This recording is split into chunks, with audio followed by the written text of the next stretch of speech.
د انتخاباتو د مهم دغه پرانیسته د شیرپو کلي د زیم یونین کونسل د حاجي جانزیب د حجرې نشوي چې پکې په زرګونو شمیره کې د ګوند پلویانو ګډون وکړو او ملي مشر آفتاب احمد خان شیرپو ته توت خرکلی وې د ملت پال ګوند قومي وطن پارټي مشر آفتاب احمد خان شیرپو ویل چې په 2013 کې د ولس د ووټ په حق ډاکا چولې شوی و او یو داسې ګوند ته د هیواد واک په لاس ورکړی شو چې د ملک معیشت امن روزګار او د ځوان کول اخلاقیاتو ته زیان ورسو د سلوجې چې خیوات په شا لاړو خو د دغه ستونزو نه د ځان خلاصول لپاره ضروري ده چې ولس قومي وطن پارټي منتخب کړي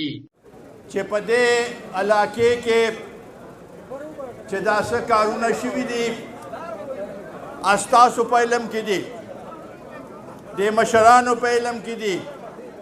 د مشرانو له پکار دا چې خپل بچو ته خپل نسو ته ووایي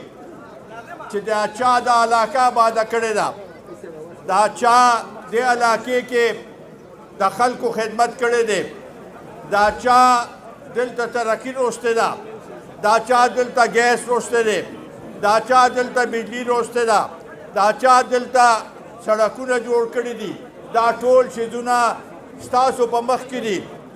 په دغه مهال د ګوند صوبایي صدر سکندر حیات خان شیرپو هم موجود و خو ښاغلي آفتاب احمد خان شیرپو د پاکستان تحریک انصاف په حکومت نیوکې وکړې او ویې ویل چې د هیواد اقتصاد یې د IMF سره د شویو تړونونو ماتولو سره ړنګ کړی و ښاغلي غوښتنه وکړه چې د نهمې مای په پیښو کې ککړوتنانو سره سهولتکارو ته هم سزاګانې دې ورکړې شي مونږ غواړو چې دا کیسونه د زر تر زره پای تکمیل ته ورسوي اوس روزانه په ټي وي باندې بیانات راځي چې ما خو هېڅ نه کړی دا خو عمران خان و عمران خان وایي چې ما خو څه نه کړی دا خو دا زما د پارټۍ خلک و ما ته خو هېڅ پته نشته په یو بل باندې هغه چې دامره یارېدلي دامره اوس بزدل جوړ شوي دی بزدلان شوي دي په آخر کې حاجي جانزیب خان اجمل خان ذاکر الله زیم او سلیمان خان د ټول راغلو ګډونوالو مننه وکړه ستاسو ډېر زیات مشکور یم الله دومره درانه کا لکه چې موږ لم درناوی راکړه